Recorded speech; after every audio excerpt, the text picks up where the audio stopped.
Estar bem informado tem um custo. Não estar, custa muito mais. André Ventura e António José Seguro estão na segunda volta. E cada detalhe conta. O palco das eleições é no Observador. Acompanhe passo a passo. Assine hoje o Observador e garanta acesso a todos os artigos, agora com 40 € de desconto. Saiba tudo em observador.pt. 2 horas.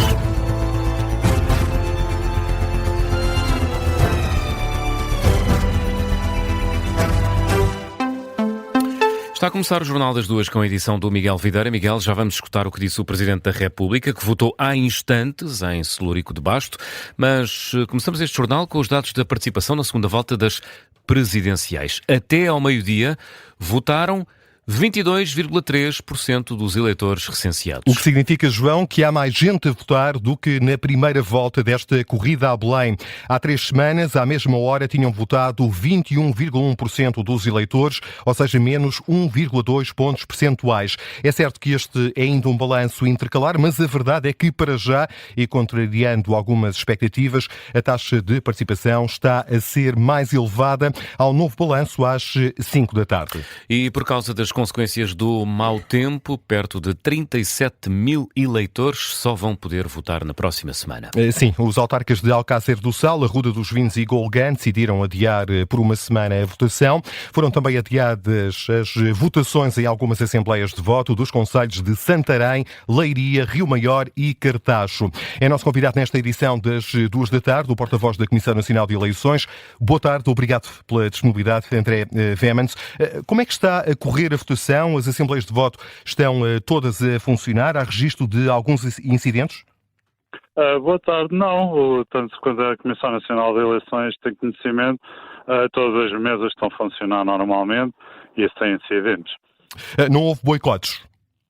A informação que temos é que não se registaram boicotes em nenhuma mesa de voto. Sim. E chegou à Comissão Nacional de Eleições alguma queixa relacionada com este ato eleitoral da segunda volta? Não, a queixa entra sempre, mas nada de significativo ou que seja imperioso de fazer alguma ação já hoje, porque não estará a afetar o processo eleitoral, por isso serão analisadas posteriormente do processo eleitoral. Já aqui demos conta que a votação foi adiada em alguns municípios, não houve pedidos de última hora para adiar a votação? Não, os números que ouvi estão corretos, é quase perto de 37 mil eleitores. Penso que não referiu apenas uma freguesia no concelho de Salvaterra de Magos. Salvaterra também. Que entrou ontem, mas depois desses não tivemos mais informação nenhuma e, como disse, todas as outras mesas estão a funcionar normalmente em todo o território nacional. Fica então essa ideia que expressa, está a decorrer com toda a normalidade esta votação para a segunda volta das presidenciais. É isso mesmo que testemunha André Vemans, é o porta-voz da CNE. Quem agradece a disponibilidade para ter estado connosco nesta edição das duas. E em Leiria houve necessidade de alterar o local de voto em algumas freguesias por causa dos efeitos da tempestade Christine. Sendo que a afluência durante a manhã pautou-se pela normalidade, isso mesmo constatou o jornalista do Observador por estes dias em Leiria, Luís Soares. Casais, famílias com crianças ou até religiosas. Muitas pessoas concentraram-se nos locais de voto de Leiria, que em alguns casos foram alterados por força dos estragos causados pela tempestade Christine. Jorge Lopes votou na Escola Básica de Marrazes e essa mudança não fez grande diferença. Não, eu moro relativamente perto, é igual. E o que é que lhe parece a afluência aqui, apesar de não ser o mesmo termo de comparação porque o local é diferente, o que é que lhe parece? A esta hora parece que é o normal, é o normal. É importante votar e por isso também Manuel Faria, Presidente da Junta de Freguesia de Leiria e Pozos, diz que compreende, no entanto, se a abstenção acabar por ser mais elevada, tendo em conta os constrangimentos vividos na região. É possível que algumas pessoas, devido à situação de terem que tratar das suas coisas, das suas preocupações, é possível que venham menos do que vieram, não é? Haja menos pessoas a votar do que aquilo que aconteceu há 3 semanas atrás. É possível, não sei. No final é que veremos. Todos devemos votar, todos devemos participar neste ato. E porque isso é importante para o país. Usar o direito também em São Simão de Litem, Pombal, apesar de ter havido um apelo ao boicote, tudo corria com normalidade esta manhã e até com boa afluência, como adiantou à Rádio Observador o presidente da mesa, Raul Ferreira. Está normalmente, tudo normalmente. E a nível da afluência, como é que está? Está boa, nunca pensei com bastante afluência. É? E a nível daqui das pessoas estão por isso a mostrar interesse em votar e em estar aqui? Tem interesse, claro, tem interesse, e apesar de tudo, apesar de muitos não terem eletricidade, não terem água, não terem comunicações, a comunicações só tive aqui agora quando cheguei. Ainda assim, as comunicações são o principal desafio neste local de voto, que ainda não tem rede móvel a funcionar com estabilidade. Ainda assim, a afluência a decorrer com aparente normalidade, o retrato aqui traçado na antena do Observador pelo jornalista Luís Soares. E em Montemor, o Velho não se concretizou a ameaça de não abrir as assembleias de voto. Sim, o presidente da Câmara de Montemor, o Velho, José Veríssimo, tinha deixado ontem o aviso, caso a eletricidade não fosse restabelecida, o Conselho não ia abrir as urnas para votação. A verdade é que, segundo o autarca de Montemor, José Veríssimo, a energia já foi reposta, garante que a votação está a decorrer com normalidade, mesmo na freguesia de Eireira, que está neste momento isolada pela água. Efetivamente, a situação elétrica está resolvida já em todas as freguesias, embora se tenha iniciado duas das freguesias sem eletricidade. Portanto, nós estamos a ponderar colocar geradores, mas neste momento a situação está reposta. A Eireira também continua isolada, os votos têm feito a passagem das pessoas que necessitam de alguns bens ou vir ao centro da vila, portanto, mas como estão isolados, mas os votos estão lá, portanto estão a fazer a votação normal. A votação está a decorrer, adianta também José Veríssimo, autarca de Montemor, o Velho, que os dados da participação são ligeiramente inferiores à primeira volta. E agora sim, Miguel, vamos escutar o Presidente da República, que sublinha uma ideia. Os portugueses entenderam a importância de votar num contexto particularmente difícil. Marcelo Rebelo de Sousa votou há pouco em Celurico de Basto. À saída, o ainda chefe de Estado manifestou satisfação com os números que revelam, já que lhe demos conta, que a afluência às urnas na segunda volta foi superior à primeira volta, pelo menos até ao meio-dia. Marcelo Rebelo de Sousa considera que estes indicadores revelam a resiliência dos portugueses. Os portugueses estão, como se esperava, como aconteceu já no tempo da pandemia, estão a demonstrar que é nos momentos mais difíceis que estão presentes. E, portanto, está a correr muito bem o ato eleitoral no sentido de que, até ao meio-dia ter uma percentagem tão alta de votação, quer dizer que os portugueses perceberam o fundamental da mensagem. É difícil, o tempo é difícil, mais uma razão para votar.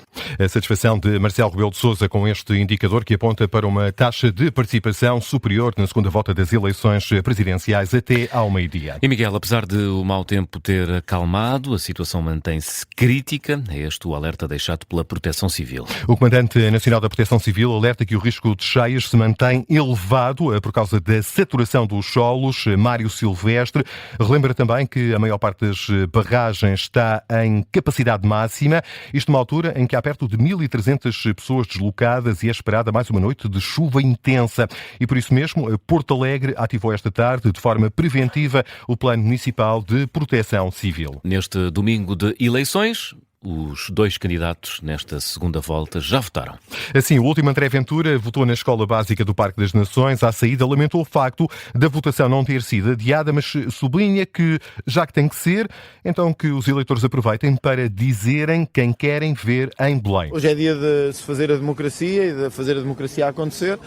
Já votei, já cumpri esse dever, espero que consigam por todo o país, porque as circunstâncias estão muito difíceis, todos cumprir esse dever e cumprir essa, no fundo, expressar a vontade de quem é que querem para o futuro. Acho que é um desrespeito enviar as pessoas e mandar as pessoas votar num dia como o de hoje, porque tornou portugueses de primeiro a uns, portugueses de segundo a outro, e hoje, sinceramente, acho que há em muitas partes do país, se calhar não aqui onde eu estou agora, mas se calhar há muitas zonas e muitas partes do país que se sentem desrespeitadas e sentem-se portugueses de segundo. Acho que isso não era correto. Insiste André Ventura na ideia de que a votação devia ter sido adiada numa declaração feita ainda antes da divulgação dos dados de participação até ao meio-dia. E de manhã votou António José Seguro, o candidato depositou o boletim na Assembleia instalada na Escola Rafael Bordal Pinheiro, nas Caldas da Rainha. Pouco depois das 10 da manhã, à saída apelou à ida às urnas, mas não só. E expressar também solidariedade para com todas as famílias que estão neste momento, em uma parte substancial do nosso país, a passar por momentos de dificuldade. Eu espero que esta abertura de tempo permita que as pessoas venham votar. Este é o momento em que o povo é soberano, em que cada voto conta e decide mesmo o futuro do nosso país. Nós estamos a eleger o Presidente da República para os próximos 5 anos.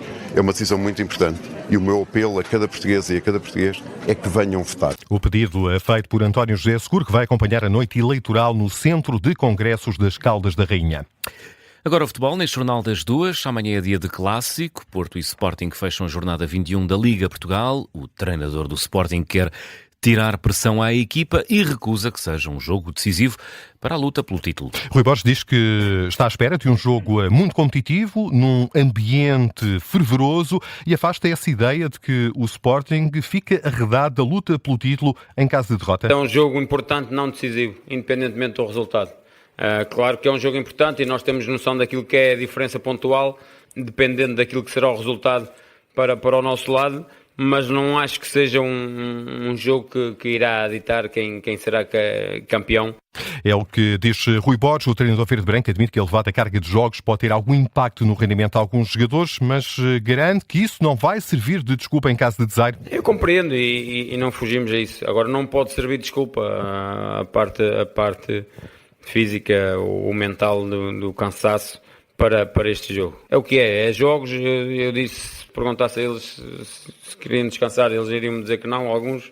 Rui Borges deixou ainda elogios à capacidade defensiva do opositor no encontro de amanhã, o Futebol Clube do Porto. E o técnico dos Azuis e Brancos, Francesco Farioli, deixa uma garantia: o Porto vai entrar em campo. O Porto que vai entrar em campo é o mesmo de sempre. Ou seja, com um grande espírito e vontade de ganhar. Which Porto to expect? I think the same of always. A team with attitude, a team with. Que Porto podemos esperar? Eu acho que o mesmo de sempre. Uma equipa com atitude, com um grande espírito, com o desejo de ir para o campo, de abordar o jogo com o pé direito. É isso que fizemos toda a temporada e é isso que vamos fazer amanhã também. Sobre o Dragão Cheio, eu acho que é uma prova, mais uma vez, do espírito, do desejo dos fãs para estar connosco, para nos darem o empurrão certo.